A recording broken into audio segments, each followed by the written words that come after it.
Headache, కడుపు నొప్పి, మెడ నొప్పి ఇలాంటి బోలెడు నొప్పులు రెగ్యులర్‌గా చూస్తుంటాం, వింటుంటాం. అన్నిటికి ఒకే మాత్రలు వేసేస్తుంటారు చాలామంది. ఈ వీడియోలో ఏ నొప్పి, ఏ మాత్రలు వాడాలి, ఎలాంటి సమయంలో డాక్టర్‌ని కలవాలి లాంటి ముఖ్యమైన విషయాలతో పాటు 5 రకాల టాబ్లెట్స్ గురించి తెలుసుకుందాం. అంతకన్నా ముందు ఈ ఛానల్‌ని ఒకసారి సబ్స్క్రైబ్ చేసుకోండి. ప్రముఖ ఔషధాల వివరాలు, 5 మందులు, వాటి ఉపయోగాలు, వాటి యొక్క పాక్షిక ప్రభావాలేంటో మనం ఇప్పుడు చూద్దాం. హాయ్ నమస్తే. మన ఆరోగ్యాన్ని కాపాడుకోవడానికి మనం చాలా మందులను ఉపయోగిస్తుంటాం. కానీ ప్రతి ఔషధం గురించి పూర్తి అవగాహన ఉండడం చాలా ముఖ్యం. అందుకే ఈ వీడియోలో మీరు సాధారణంగా వాడే 5 మందుల వివరాలు తెలియజేస్తున్నాను.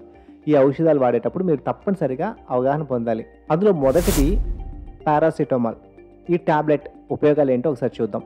పారాసిటమాల్ ప్రధానంగా జ్వరం, శరీర నొప్పులు మరియు తలనొప్పి నయం చేయడానికి వాడతారు.